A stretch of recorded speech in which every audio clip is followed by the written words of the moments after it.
ओम श्री गणेशाय नमः। जय श्री हरि। दोस्तों, आप सभी को फाल्गुन पूर्णिमा की हार्दिक शुभकामनाएं। दोस्तों, आज के वीडियो में आप श्रवण करेंगे फाल्गुन पूर्णिमा की संपूर्ण व्रत कथा को। तो प्रेम से बोलिए, भगवान लक्ष्मी नारायण की जय, भगवान उमा महेश्वर की जय।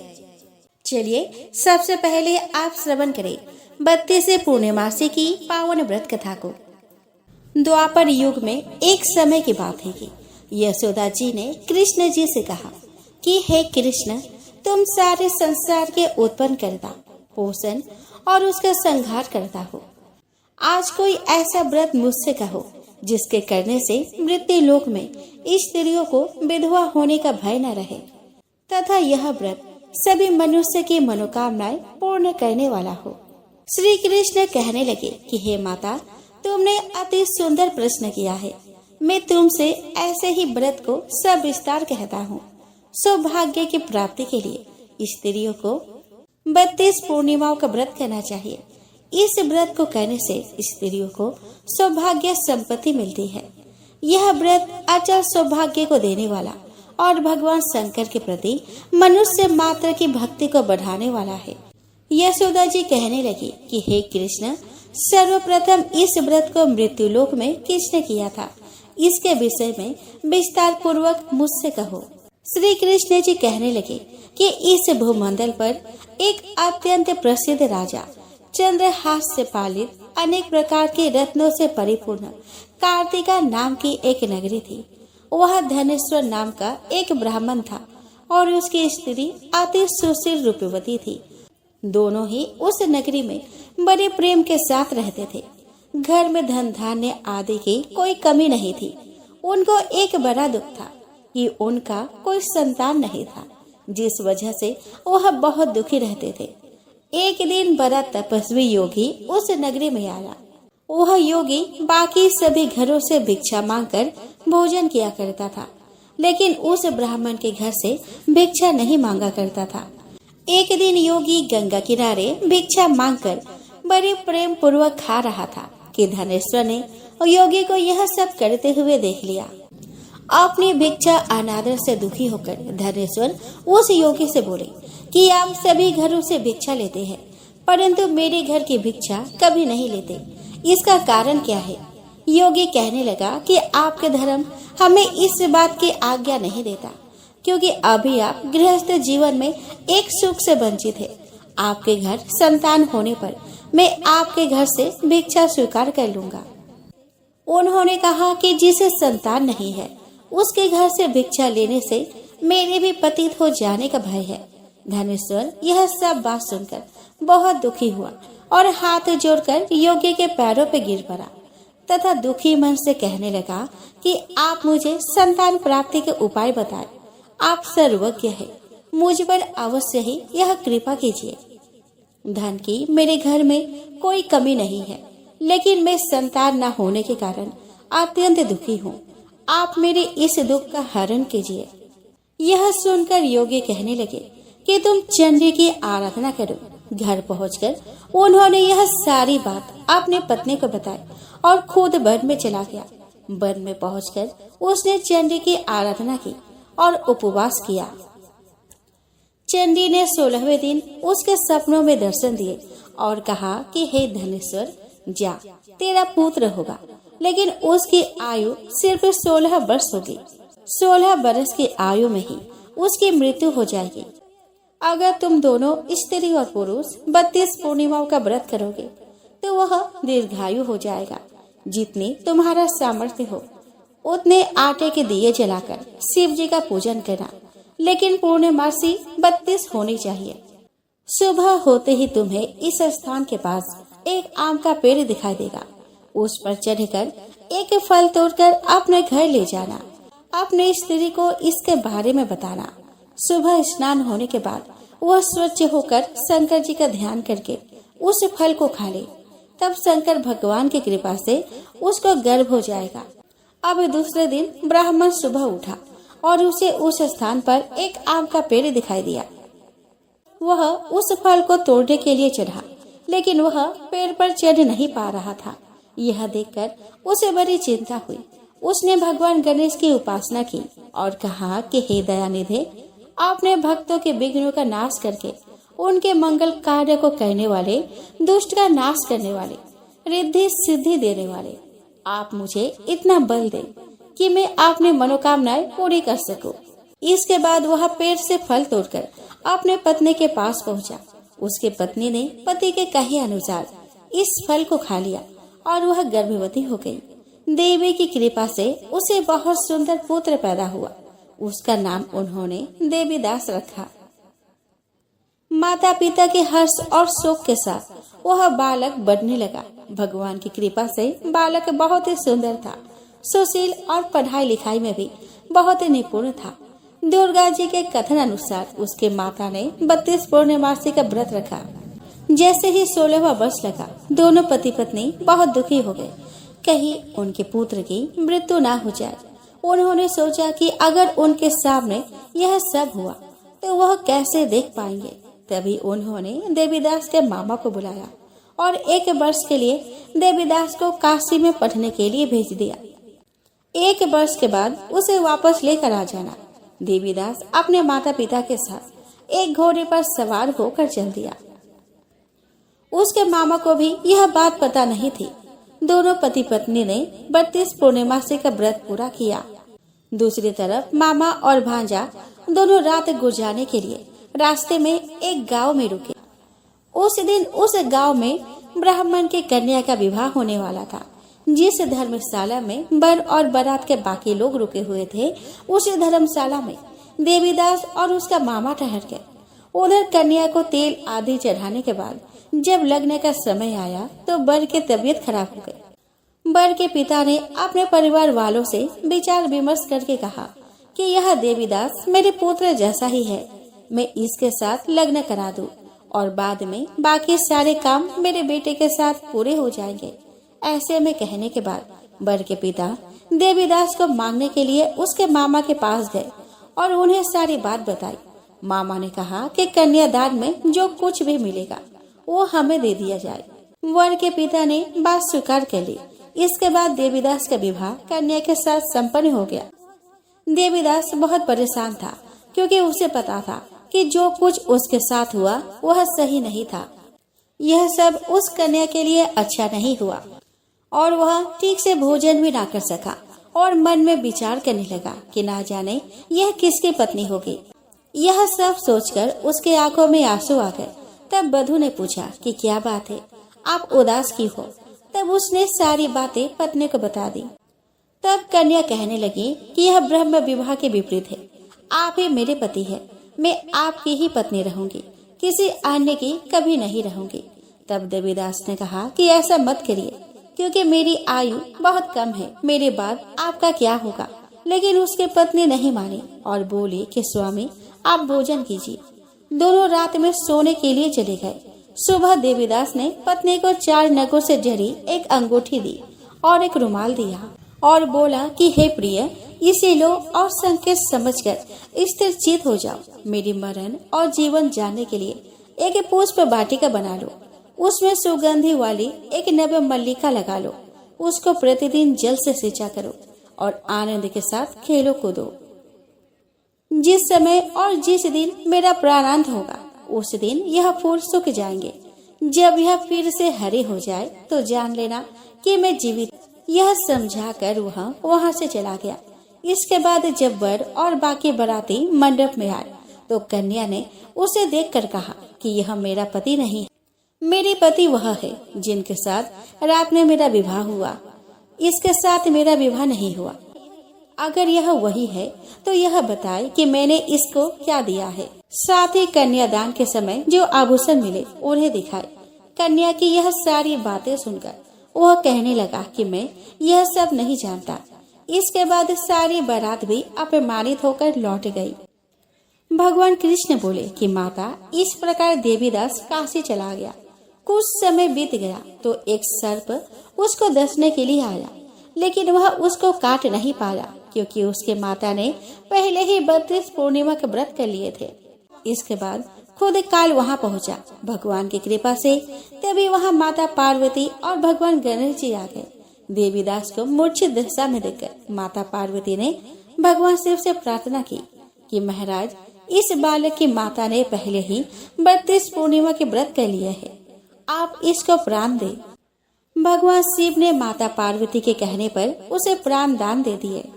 उधर उसकी पत्नी उसके काल की प्रतीक्षा कर रही थी। उसकी पत्नी ने जाकर देखा कि पुष्प और पत्र दोनों ही नहीं है, तो उसको बहुत आश्चर्य हुआ। और जब उसने देखा कि पुष्प वाटिका फिर से हरी हो गई है, तो वह समझ गई कि उसका पति जिंदा हो गया है। इसके बाद वह बहुत ही प्रसन्न होकर अपने पिता से कहने लगी कि मेरे पति जीवित है, उनको ढूंढिए। जब 16 वर्ष व्यतीत हो गया तो देवीदास भी अपने मामा के साथ काशी से चल दिया। इधर उसकी पत्नी के परिवार वाले उन्हें ढूंढने के लिए ही जा रहे थे, तो उन्होंने देखा कि देवीदास और उसका मामा उधर ही आ रहे थे। उसको देखकर उनके ससुर बहुत प्रसन्न हुए और उसे अपने घर ले आए। वहाँ पर सारा नगर इकट्ठा हो गया और कन्या ने भी उसे पहचान लिया। देवीदास ने इसके बाद अपनी पत्नी और मामा को लेकर वहाँ से चल दिया। उसके ससुर ने भी उसे बहुत धन दहेज दिया। जब वह अपने घर की तरफ चल रहा था तो उसके माता पिता को लोगों ने खबर कर दी कि तुम्हारा पुत्र देवीदास अपने पत्नी और मामा के साथ आ रहा है। ऐसा समाचार सुनकर पहले तो उन्हें विश्वास ही नहीं हुआ, लेकिन जब देवीदास आया और उसने अपने माता पिता के पैर छुए तो देवीदास के माता पिता ने उनका माथा चूमा और दोनों को अपने सीने से लगा लिया। दोनों के आने की खुशी में धनेश्वर ने बहुत दान दक्षिणा ब्राह्मणों को दी। श्री कृष्ण जी कहने लगे कि इस तरह धनेश्वर को 32 पूर्णिमाओं के व्रत के प्रभाव से संतान प्राप्त हुई। जो स्त्रियां इस व्रत को करती है वह जन्म जन्मांतर के वैधव्य का दुख नहीं भोगती और सदैव सौभाग्यवती रहती है। यह मेरा वचन है। यह व्रत संतान देने वाला और सभी मनोकामना को पूरा करने वाला है। दोस्तों, एक दिन नारायण यानी कि विष्णु के पास नारद मुनि गए और बोले कि आप मानवता के लिए एक खराब मिसाल है। आप हर समय शेषनाग के ऊपर लेटे रहते हैं। आपकी पत्नी लक्ष्मी हमेशा आपकी सेवा में लगी रहती है और आपको लाड करती रहती है। इस ग्रह के अन्य प्राणियों के लिए आप अच्छी मिसाल नहीं बन पा रहे। आपको सृष्टि के सभी जीवों के लिए कुछ अर्थपूर्ण कार्य करना चाहिए। इस आलोचना से बचने और साथ ही अपने बचाव के लिए विष्णु तप और साधना करने के लिए सही स्थान की तलाश में नीचे हिमालय तक आए। वहाँ उन्हें मिला बद्रीनाथ, एक अच्छा सा छोटा सा घर जहाँ सब कुछ वैसा ही था जैसा उन्होंने सोचा था। साधना के लिए उन्हें यह सबसे आदर्श जगह लगी। वह उस घर के अंदर गए। घुसते ही उन्हें पता चल गया कि यह तो शिव का निवास है और वह तो बड़ी खतरनाक व्यक्ति है। अगर उन्हें गुस्सा आ गया तो वह आपका ही नहीं खुद का भी गला काट सकते हैं। ऐसे में नारायण ने खुद को एक छोटे से बच्चे के रूप में बदल लिया और घर के सामने बैठ गए। उस वक्त शिव और पार्वती बाहर कहीं टहलने गए थे। जब वे घर वापस लौटे तो उन्होंने देखा कि एक छोटा सा बच्चा जोर जोर से रो रहा है। पार्वती को दया आ गई। उन्होंने बच्चे को उठाने की कोशिश की। शिव ने पार्वती को रोकते हुए कहा कि इस बच्चे को मत छूना। पार्वती ने कहा कि कितने क्रूर हैं आप, कैसी नासमझी की बात कर रहे हैं। मैं तो इस बच्चे को उठाने जा रही हूँ, देखिए तो कैसे रो रहा है। शिव बोले कि जो तुम देख रही हो उस पर भरोसा मत करो। मैं कह रहा हूँ ना, इस बच्चे को मत उठाओ। बच्चे के लिए पार्वती की स्त्री सुलभ मनोभावना ने उन्हें शिव की बातों को नहीं मानने दिया। उन्होंने कहा कि आप कुछ भी कहे, मुझे कोई फर्क नहीं पड़ता। मेरे अंदर की माँ बच्चे को इस तरह रोते नहीं देख सकती। मैं तो इस बच्चे को जरूर उठाऊंगी। और यह कहकर उन्होंने बच्चे को उठाकर अपने गोद में ले लिया। बच्चा पार्वती के गोद में आराम से था और शिव की तरफ बहुत ही खुश होकर देख रहा था। शिव इसका नतीजा जानते थे, लेकिन करे तो क्या करे। इसीलिए उन्होंने कहा कि ठीक है, चलो देखते हैं क्या होता है। पार्वती ने बच्चे को खिला पिलाकर चुप किया और वही घर पर छोड़कर खुद शिव के साथ गर्म पानी से स्नान करने के लिए बाहर चली गई। वहाँ पर गर्म पानी के कुंड है उसी कुंड पर स्नान करने के लिए शिव पार्वती चले गए। लौट कर आए तो देखा कि घर अंदर से बंद था। शिव तो जानते थे कि अब खेल शुरू हो गया है। पार्वती हैरान थी कि आखिर दरवाजा किसने बंद कर दिया। शिव बोले कि मैंने कहा था ना, इस बच्चे को मत उठाना। तुम बच्चे को घर के अंदर लाई और अब उसने अंदर से दरवाजा बंद कर लिया है। पार्वती ने कहा कि अब हम क्या करें। शिव के पास दो विकल्प थे, एक जो भी उनके सामने है उसे जलाकर भस्म कर दे, और दूसरा वे वहां से चले जाए और कोई और रास्ता ढूंढ ले। उन्होंने कहा कि चलो कहीं और चलते हैं, क्योंकि यह तो तुम्हारा प्यारा बच्चा है, इसीलिए मैं इसे छू भी नहीं सका। मैं अब कुछ भी नहीं कर सकता, चलो कहीं और चलते हैं। तो इस तरह शिव और पार्वती की अवैध तरीकों से वहां से निष्कासित कर दिया गया। वे दूसरी जगह तलाश करने के लिए पैदल ही निकल पड़े। दरअसल बद्रीनाथ और केदारनाथ के बीच एक चोटी से दूसरे चोटी के बीच सिर्फ 10 किलोमीटर की दूरी है। आखिर में वह केदार में बस गए और इस तरह शिव ने अपना खुद का घर खो दिया। दोस्तों, भगवान ने वराह अवतार लेकर जब दैत्य हिरण्याक्ष को मार डाला तो उसके बड़े भाई हिरण्यकश्यप को बड़ा शोक हुआ और वह क्रोध में भर गया। उसने भरी सभा में अपने साथी एवं परिजन दैत्यों के सामने अपना त्रिशूल उठाकर कहा कि दैत्यों और दानवों, मेरे शत्रुओं ने मेरे भाई हिरण्याक्ष को विष्णु से मरवा दिया है। यह सारा कार्य देवताओं का है, उन्होंने ही विष्णु को बरगलाया है। यद्यपि विष्णु पहले बड़ा शुद्ध और निष्पक्ष था, वह देवता एवं दैत्य को समान भाव से ही देखा करता था, परंतु अब वह माया से वराह आदि रूप धारण करके अपने स्वभाव से गिर गया है। जो भी उसकी सेवा करता है, उसकी अनुनय विनय करता है, वह उसी का हो जाता है। अब मैं इस त्रिशूल से उसे मार डालूंगा और उसके रक्त से अपने भाई का तर्पण करूंगा, तभी मेरा हृदय को शांति मिलेगी। इन दिनों पृथ्वी पर ब्राह्मण और क्षत्रिय बहुत बढ़ गए हैं। तुम लोग पृथ्वी पर चारों ओर फैल जाओ और जो लोग तपस्या, यज्ञ, स्वाध्याय, व्रत और दान दक्षिणा देने में लगे हैं, उन सभी को तुम लोग मार डालो। उनके मरते ही विष्णु का नाम लेने वाला कोई नहीं बचेगा। देवता लोग भी मर जाएंगे, क्योंकि उन सभी धर्म कर्मों का बीज पुरुष यह विष्णु ही है। दैत्य लोगों का तो स्वभाव ही यह होता है कि वे दूसरों को सताकर सुखी होते हैं। हिरण्यकश्यपु उनका राजा था। उनकी बात सुनकर सभी दैत्य खुशी से उछलने लगे और अपने राजा की जय बोलने लगे। वे सारी पृथ्वी पर अपने अपने विचित्र अस्त्र शस्त्र लेकर फैल गए और लोगों को मारने लगे। ऋषियों के आश्रम उन्होंने उजाड़ डाले, यज्ञों को विध्वंस कर दिया, बड़े बड़े कस्बे और गांव उन्होंने जला डाले। प्रजा में हाहाकार मच गया। देवता लोग भी इधर उधर जान बचाकर छिप गए।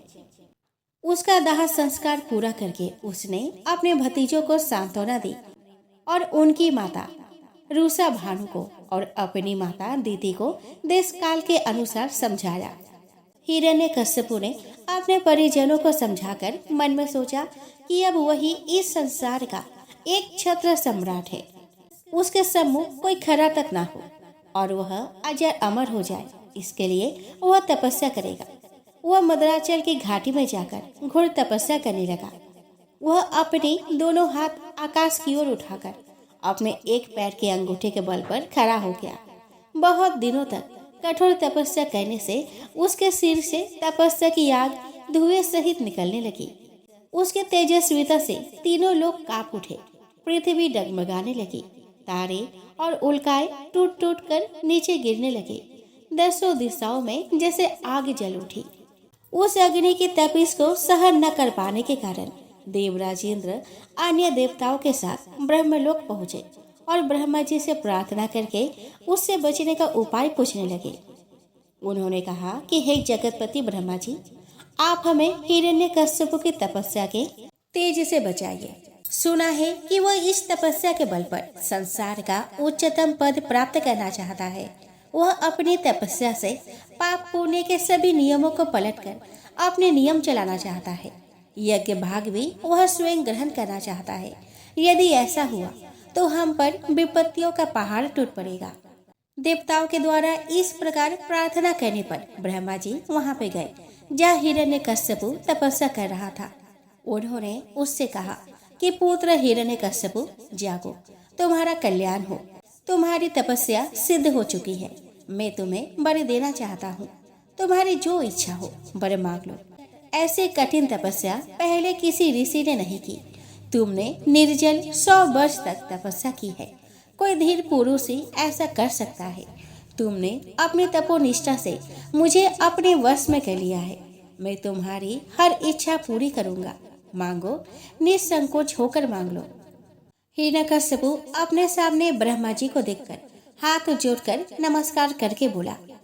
उसने कहा कि मैं आपको नमन करता हूँ और आपसे विनती करता हूँ कि यदि आप मुझे वर देना ही चाहते हैं तो आप मुझे ऐसा वर दीजिए कि आपके बनाए हुए किसी भी प्राणी से, चाहे वह मनुष्य हो, पशु पक्षी हो, प्राणी हो, अप्राणी हो, देवता हो या दैत्य हो, कीट पतंग या नाग हो, जलचर हो, मेरी मृत्यु ना हो। इसके अतिरिक्त बाहर भीतर, दिन या रात्रि में आपके बनाए प्राणियों के अतिरिक्त और किसी भी जीव से, अस्त्र शस्त्र से पृथ्वी या आकाश में कहीं भी मेरा मृत्यु ना हो। युद्ध भूमि में कोई मेरा सामना न कर सके और मैं समस्त प्राणियों का एक छत्र सम्राट हो जाऊं। इंद्र आदि और समस्त लोकपालों में जैसी आपकी महिमा है वैसे ही मेरी भी हो जाए। तपस्वियों और योगियों को जो अक्षय ऐश्वर्य प्राप्त है वह मुझे दीजिए। ब्रह्मा जी ने कहा कि पुत्र, समस्त जीवों के लिए यह सभी चीजें दुर्लभ है, परंतु मैं तुम्हें यह सभी वर देता हूँ। ऐसा कहकर ब्रह्मा जी अंतर्ध्यान हो गए। हिरण्यकश्यपु अहंकार के मध्य में मतवाला होकर उसने सभी प्रकार के मर्यादाओं का उल्लंघन करने लगा। वरदान प्राप्त कर हिरण्यकश्यपु का सारा शरीर तेजस्वी हो उठा। सर्वशक्तिमान होते ही उसे अहंकार ने जकड़ लिया। उसे अपने भाई की मृत्यु का ध्यान आया तो वह भगवान श्री विष्णु से बैर करने लगा। उसने सभी दिशाओं के लोकपालों को जीतकर अपने अधीन कर लिया और उनके बीच में उसने अपने को ही भगवान घोषित करा दिया और अपनी पूजा कराने लगा। उसने स्वर्ग पर अधिकार कर लिया और इंद्रासन पर विराजमान होकर लोगों का शासन करने लगा। उसका शासन इतना कठोर था कि उससे भयभीत होकर देव दानव उसके चरणों की वंदना करने लगे। वह रात दिन मदिरा पीकर मस्त रहता था और राग रंग में डूबा रहने लगा। ब्रह्मा, विष्णु और महादेव शिव के अलावा सभी देवता उसे भेंट देकर उसके सेवा में लगे रहने लगे। अप्सराएं उसके सामने नृत्य करती और गंधर्व उसका प्रशस्ति गान करते। इसी तरह बहुत समय बीत गया। उसके कठोर शासन से लोग और लोकपाल घबरा गए। जब उन्हें कहीं भी शरण न मिली तो उन्होंने भगवान श्री हरि का शरण ली। उन्होंने निर्मल मन से भगवान की आराधना की। एक दिन उन्हें आकाशवाणी सुनाई दी कि हे श्रेष्ठ देवताओं, भयभीत मत हो, तुम्हारा निश्चित रूप से कल्याण होगा। यह नीच दैत्य समय आने पर अवश्य नष्ट होगा। मैं इसे मिटा दूंगा, थोड़ी प्रतीक्षा करो। जिस समय यह अपने शांत हृदय पुत्र प्रहलाद से बैर करेगा तभी इसका सर्वनाश हो जाएगा। यह अपने वर के अनुकूल ही मारा जाएगा। हिरण्यकश्यप के 4 पुत्र थे। उसमें प्रहलाद सबसे छोटे थे। वे संत स्वभाव के थे और भगवान विष्णु के परम भक्त थे। सभी प्राणियों के साथ वे समता का व्यवहार करते थे। वे किसी विपत्ति में घबराते नहीं थे। भगवान श्री कृष्ण की रूप माधुरी उनके हृदय में बसी थी। उन्हें सदैव ऐसा प्रतीत होता था कि भगवान उन्हें गोद में लिए बैठे हैं और पुत्रवत उन्हें प्यार कर रहे हैं। इस प्रकार वे भगवान के परम प्रेमी भक्त और उच्च कोटि के महात्मा थे। ऐसे साधु पुत्र के प्रति हिरण्यकश्यपु बैर भाव रखता था, क्योंकि वह उसे कभी भगवान नहीं मानता था। उसने कई बार उसे मार डालने का प्रयास किया और वह उसका कुछ भी नहीं बिगाड़ सका। जैसे जैसे वह अपने प्रयत्न में असफल होता गया वैसे वैसे वह उसे और भी अधिक तंग करने लगा। वह अपने को ही भगवान मानने के लिए उस पर दबाव डालता था, किंतु प्रहलाद ने उसे कभी भगवान स्वीकार नहीं किया। वो कहता कि जिस भगवान को वह जानता है वह सब जगह रहता है और वही उसकी रक्षा करता है। दैत्यों ने शुक्राचार्य जी को अपना गुरु बनाया था। उनके 2 पुत्र थे, संड और अमर्क। वे दोनों प्रहलाद को और उसके भाइयों को राजनीति और अर्थनीति पढ़ाया करते थे। प्रहलाद उनके पढ़ाई पाठ को पढ़ तो लेते थे और याद भी कर लेते थे, परंतु मन से वे उसे अच्छा नहीं समझते थे, क्योंकि उनकी शिक्षा में अपने पढ़ाई का बड़ा भेदभाव था। एक दिन हिरण्यकश्यपु ने अपने पुत्र प्रहलाद से पूछा कि उसे कौन सी बात अच्छी लगती है। प्रहलाद ने कहा कि पिताश्री, संसार के प्राणी मैं और मेरे के आग्रह में पड़कर सदैव ही व्यतीत होते रहते हैं। ऐसे प्राणियों के लिए अच्छा यही है कि वे पतन के गर्त में ना गिरकर भगवान श्री हरि के शरण में चले जाए। हिरण्यकश्यपु ने प्रहलाद की बातें सुनी तो क्रोध में भरकर उसने प्रहलाद को गोद से धक्का दे दिया। प्रहलाद धरती पर गिर पड़ा। हिरण्यकश्यपु जोर से चिल्लाया कि दैत्यो, इसे यहाँ से ले जाओ और तुरंत मार डालो। इसकी नीचता तो देखो, इसके चाचा को जिसने मार दिया यह उसी के गुणगान कर रहा है। राजा की आज्ञा पाकर बड़े बड़े भयानक दैत्य उसे त्रिशूलों से बिधने लगे, परंतु प्रहलाद भगवान विष्णु का ध्यान लगाए शांत रहा। उसके शरीर पर घाव होते पर वह तत्काल ठीक हो जाते। यह देखकर सभी को बड़ा आश्चर्य हुआ। फिर उसने प्रहलाद को मतवाले हाथियों के पैरों के नीचे कुचलवाने के लिए डलवाया, पर हाथी उसका कुछ नहीं बिगाड़ सके। फिर उसने उसे सांपों से डसवाया, पहाड़ की ऊंची चोटी से नीचे खाई में फिकवाया। यज्ञ की अग्नि में कृत्या नामक राक्षसी को उत्पन्न करके उसे डराया। उसे अंधेरी काल कोठरी में डलवाया, विष पिलवाया, उसे भूखो रखा। अनेकों मायावी रूपों से डराया धमकाया। बर्फीली चोटियों पर नंगे बदन घुमाया, आग में डलवाया, गहरे समुद्र में फिकवाया, भारी शिला के नीचे दबवाया, आंधी तूफान में अकेला छोड़ा, परंतु प्रहलाद का बाल भी बांका नहीं हो सका। इस प्रकार अपनी व्यवस्था को देखते हुए हिरण्यकश्यप को बड़ी चिंता हुई। हिरण्यकश्यप की एक बहन थी होलिका। होलिका को भी भगवान ब्रह्मा से एक वरदान मिला था, यह कि उसे अग्नि नहीं जला सकती। हिरण्यकश्यप ने होलिका को कहा कि वह प्रहलाद को अपने गोदी में लेकर अग्नि में बैठ जाए, ताकि प्रहलाद भाग ना सके और वह उसी अग्नि में जलकर खाक हो जाए। होलिका ने किया तो ऐसा ही, किंतु वह खुद भस्म हो गई। कहा जाता है कि होलिका को एक वस्त्र में ना जलने की शक्तियां समाहित थी, किंतु भगवान विष्णु की कृपा से चली तेज आंधी से वह वस्त्र होलिका से हटकर प्रहलाद के शरीर से लिपट गया था। होलिका के जलने और प्रहलाद के बचे जाने पर नगर वासियों ने उत्सव मनाया, जिसे छोटी होली के रूप में भी जानते हैं। इसके बाद जब यह बात फैली तो विष्णु भक्तों ने अगले दिन और भी भव्य तरीकों से उत्सव मनाया। होलिका से जुड़ा होने के कारण आगे इस उत्सव का नाम ही होली पड़ गया।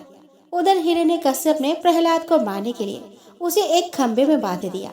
वह प्रहलाद को मारने ही वाला था कि भगवान विष्णु खंबा फाड़कर नरसिंह अवतार में प्रकट हुए, जिन्होंने हिरण्यकश्यप को उसके भवन के चौखट पर ले जाकर संध्या के समय अपने गोद में रखकर नाखूनों के सहायता से उसका वध कर दिया। इस तरह ब्रह्मा का वरदान भी नहीं टूटी और आत्यायी का अंत हो गया। भगवान ने भक्त प्रहलाद को उसका उत्तराधिकारी बना दिया। आइए दोस्तों, अब हम श्रवण करें भगवान शालिग्राम और तुलसी जी की कथा। तो दोस्तों, एक बार भगवान शिव ने अपने तेज को समुद्र में फेंक दिया था, जिससे महातेजस्वी बालक का जन्म हुआ। इस बालक का नाम था जालंधर। जालंधर आगे चलकर एक पराक्रमी दैत्य राजा बना। जालंधर बहुत ही राक्षस प्रवृत्ति का था। जालंधर का विवाह दैत्यराज कालनेमी की कन्या वृंदा से हुआ था। एक बार जालंधर ने माता लक्ष्मी को प्राप्त करने की इच्छा से उसने युद्ध किया था, लेकिन समुद्र से ही उत्पन्न होने के कारण माता लक्ष्मी ने जालंधर को अपने भाई के रूप में स्वीकार कर लिया। जब जालंधर पराजित हो गया तो वह देवी पार्वती को पाने की लालसा से कैलाश पर्वत पर पहुंचा।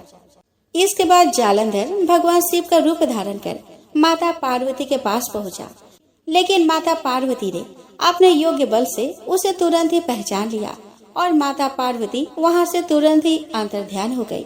वह जालंधर भगवान शिव के साथ ही युद्ध करने लगा। देवी पार्वती ने सारा वृतांत भगवान विष्णु को सुनाया। जालंधर की पत्नी वृंदा अत्यंत पतिव्रता स्त्री थी। उसी के पतिव्रत धर्म के शक्ति से जालंधर ना तो मारा जाता था और ना ही पराजित होता था। इसीलिए जालंधर का नाश करने के लिए वृंदा के पतिव्रत धर्म को भंग करना बहुत ही आवश्यक था।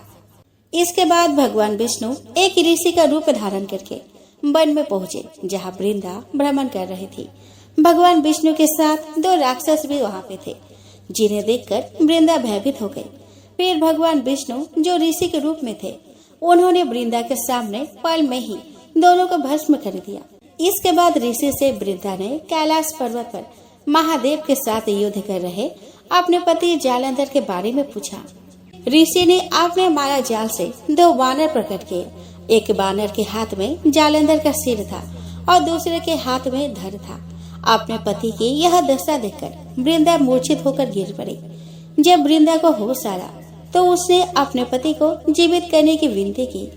इसके बाद भगवान ने अपनी माया से जालंधर का सिर धड़ से जोड़ दिया, लेकिन स्वयं भी उसी शरीर में प्रवेश कर गए। वृंदा इसके बारे में नहीं जानती थी कि उसके पति के शरीर में कोई और प्रवेश कर गया है।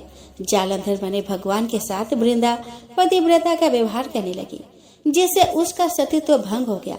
ऐसा होते ही उधर कैलाश पर्वत पर वृंदा का पति जालंधर युद्ध में हार गया। जब वृंदा को पता चला तो उसने क्रोध में आकर भगवान विष्णु को हृदयहीन शिला होने का श्राप दे दिया। अपने भक्त के श्राप को भगवान विष्णु ने स्वीकार किया और शालिग्राम पत्थर बन गए। सृष्टि के पालनकर्ता के पत्थर बन जाने से ब्रह्मांड में असंतुलन की स्थिति हो गई। यह देखकर सभी देवी देवताओं ने वृंदा से प्रार्थना की कि वह भगवान विष्णु को श्राप मुक्त कर दे। वृंदा ने भगवान विष्णु को श्राप से मुक्त तो कर दिया, लेकिन स्वयं आत्मदाह कर लिया। जहाँ वृंदा भस्म हुई वहाँ तुलसी का पौधा उगा। भगवान विष्णु ने वृंदा से कहा कि हे वृंदा, तुम अपने सतीत्व के कारण मुझे लक्ष्मी से भी अधिक प्रिय हो गई हो। अब तुम तुलसी के रूप में सदा मेरे साथ रहोगी। आइए दोस्तों, अब हम श्रवण करें पीपल पथवारे की कथा। तो दोस्तों, एक बुढ़िया थी। उसने अपने बहू से कहा कि तो दूध दही बेच कर आ। वह बेचने गई तो रास्ते में औरतें पीपल पथवारी सींच रही थी। उनको सींचता देखकर बहू ने पूछा कि तुम यह क्या कर रही हो। औरतें बोली कि हम पीपल पथवारी सींच रहे हैं, इससे अन्न और धन होता है। 12 बरस का बिछड़ा हुआ पति मिल जाता है। बहू बोली कि ऐसी बात है तो तुम पानी से सींचती हो तो मैं दूध से सींचूंगी। अब गुजरी बहू रोजाना दूध दही बेचने जाती तो वह दूध दही को ना बेचकर रोजाना दूध को पीपल में और दही को पथवारी में सींचती। सास से दूध दही का दाम मांगती तो कह देती कि महीना पूरी हो जाने पर ला कर दूंगी। कार्तिक का महीना पूरा हो गया। पूर्णिमा के दिन बहू पीपल पथवारी के पास जाकर बैठ गई। कार्तिक का महीना पूरा हो गया। पूर्णिमा के दिन बहू पीपल पथवारी के पास जाकर बैठ गई। पथवारी ने पूछा कि तुम मेरे पास क्यों बैठ गई हो। बहू बोली कि सासू दूध दही का दाम मांगेगी। पीपल पथवारी बोली कि मेरे पास क्या दाम रखा है, ये भरा डींडा पान पतूरा, इसको ही लेकर जा। बहू ने वही ले जाकर कोठरी में रख दिया और डर के मारे कपड़ा ओढ़ कर सो गए। सासू बोली कि पैसे लाई बहू। बहू बोली कि कोठरी में रखे हैं। सासू ने कोठरी खोल के देखी तो देखा कि हीरा मोती जगमगा रहे हैं। सासू बोली कि बहू इतना धन कहाँ से लाई। बहू ने आकर देखा तो सच्ची में ही धन भरा हुआ था। बहू ने सास को सारी बात बता दी। सास ने भी कहा कि अब के कार्तिक में मैं भी पथवारी सींचूंगी। कार्तिक आया, सास दूध दही तो बेच आती, हांडी धोकर पीपल पथवारी में चढ़ा देती। आकर बहू से कहती कि मेरे से दाम मांगो। वह कहती कि सासू जी, कोई बहू भी दाम मांगती है, मगर सासू कहती है कि तू मांग। बहू बोली कि सासू जी पैसे ले आओ। तो सास पीपल पथवारी के पास जाकर बैठ गई। पीपल पथवारी ने सास को पान पतूरा भरा डींडा दे दिया। उसने उसे लेकर कोठरी में रख दिया। बहू ने खोल कर देखा तो उसमें कीड़े मकोड़े बिलबिला रहे हैं।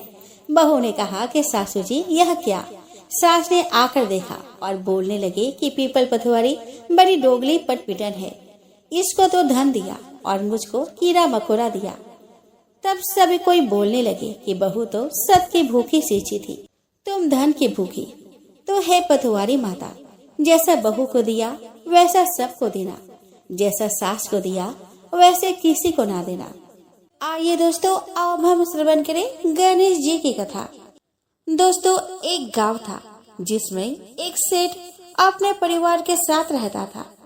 सेठ का गांव और आसपास के शहर में बड़ा व्यापार था। सेठ जी का गणेश जी में बहुत विश्वास था, क्योंकि उनका मानना था कि उसके परिवार की हर खुशहाली का कारण वे ही थे। नियम अनुसार रोज वो नदी पर नहाने जाते और आकर गणेश जी की पूजा करते, उन्हें भोग लगाते और फिर स्वयं भोजन करते थे। यह बात सेठानी जी को अच्छी नहीं लगती थी। वह धार्मिक नहीं थी और ईश्वर में इतना विश्वास नहीं रखती थी। एक बार सेठानी जी ने सोचा कि यह इतना गणेश जी को मानते हैं, गणेश जी की पूजा करते हैं, इससे होता क्या है। आज तो देखती हूँ कि वो कैसे गणेश जी की पूजा करते हैं। अगले दिन जब सेठ जी नदी पर नहाने जाते हैं तो सेठानी जी गणेश जी की मूर्ति को उठाकर मूर्ति को कपड़े में ढककर बगीचे में जमीन में दबा देती है। जब सेठ जी नदी पर से नहाकर घर आते हैं और देखते हैं कि गणेश जी की मूर्ति तो मंदिर में नहीं है, तब वह सेठानी जी से पूछते हैं कि गणेश जी की मूर्ति मंदिर में नहीं है, कहाँ गई? तो सेठानी जी बोलती है कि मुझे मालूम नहीं। उस दिन मूर्ति को घर में बहुत ढूंढा जाता है, क्योंकि गणेश जी को भोग जो लगाना था। इसके बिना सेठ जी खाना नहीं खाते थे। सेठ जी बहुत उदास हो जाते हैं और गणेश जी से प्रार्थना करते हैं कि हे प्रभु, लगता है आप मुझसे नाराज हो गए हैं और कहीं चले गए हैं। अब जब तक आप वापस नहीं आते मैं खाना नहीं खाऊंगा। उस दिन पूरा निकल जाता है। सेठ की भक्ति में अनन्य श्रद्धा थी, इसीलिए उसी रात एक चमत्कार हुआ। सेठ को सपना आया जिसमें वे एक छोटे से चूहे के साथ खेल रहे थे और चूहे को खाने के लिए लड्डू देते हैं। चूहा लड्डू लेकर बगीचे में जाता है और जमीन को खोदता है और लड्डू वही डाल देता है। अचानक सेठ जी की नींद खुल जाती है। सेठ जी बगीचे में जाते हैं और वही खोदते हैं जहाँ उसको सपने में दिखा था, और वहीं से उनको कपड़े में लिपटे हुए गणेश जी की मूर्ति दिखती है। सेठ जी गणेश जी की मूर्ति की पूजा करके उनको वापस स्थान पर रखते हैं और सेठानी को सब बात बताते हैं। बात जानकर सेठानी जी को बहुत ही आश्चर्य होता है और अपनी गलती का एहसास होता है। वो सेठ जी को सारी बात बताती है और माफी मांगती है। अब सेठ और सेठानी दोनों गणेश जी की पूजा करते हैं। आइए दोस्तों, अब हम श्रवण करें लप्सी तप्सी की कथा। तो दोस्तों, एक लप्सी था और एक तपसी था। तपसी हमेशा भगवान की तपस्या में लीन रहता था। लप्सी रोजाना सवा सेर की लापसी बनाकर भगवान को भोग लगाकर जिम लेता था। एक दिन वे दोनों लड़ने लगे। तपसी बोला कि मैं रोज भगवान की तपस्या करता हूँ, इसीलिए मैं बड़ा हूँ। लप्सी बोला कि मैं रोज भगवान को सवा सेर लापसी का भोग लगाता हूँ, इसीलिए मैं बड़ा हूँ। नारद जी वहाँ से गुजर रहे थे। दोनों को लड़ता देखकर उनसे पूछा कि तुम क्यों लड़ रहे हो। तपसी ने खुद को बड़ा होने का कारण बताया और लप्सी ने अपना कारण बताया। नारद जी बोले कि तुम्हारा फैसला मैं कर दूंगा। दूसरे दिन लप्सी और तपसी नहाकर अपने रोज की भक्ति करने आए तो नारद जी ने छुपकर 1.25 करोड़ की एक अंगूठी उन दोनों के आगे रख दी। तपसी की नजर जब अंगूठी पर पड़ी तो उसने चुपचाप अंगूठी उठाकर अपने नीचे दबा ली। लप्सी की नजर अंगूठी पर पड़ी, लेकिन उसने ध्यान नहीं दिया। भगवान को भोग लगाकर लापसी खाने लगा। नारद जी सामने आए तो दोनों ने पूछा कि कौन बड़ा है। तो नारद जी ने तपसी से खड़ा होने को कहा तो खड़ा हुआ तो उसके नीचे दबी अंगूठी दिखाई पड़ी। नारद जी ने तपसी से कहा कि तपस्या करने के बाद भी तुम्हारी चोरी करने की आदत नहीं गई, इसीलिए लप्सी बड़ा है और तुम्हें तुम्हारी तपस्या का कोई फल नहीं मिलेगा। तपसी शर्मिंदा होकर माफी मांगने लगा। उसके बाद उसने नारद जी से पूछा कि मुझे मेरी तपस्या का फल कैसे मिलेगा। तो नारद जी ने कहा कि यदि कोई गाय और कुत्ते की रोटी नहीं बनाएगा तो फल तुझे मिलेगा। यदि कोई ब्राह्मण को भोजन करवाकर दक्षिणा नहीं देगा तो फल तुझे मिलेगा। यदि कोई साड़ी के साथ ब्लाउज नहीं देगा तो फल तुझे मिलेगा। यदि कोई दिए से दिया जलाएगा तो फल तुझे मिलेगा। यदि कोई सारी कहानी सुने लेकिन तुम्हारी कहानी नहीं सुने तो फल तुझे मिलेगा। तो दोस्तों, उसी दिन से हर व्रत कथा कहानी के साथ लपसी तपसी की कहानी भी सुनी और कही जाती है।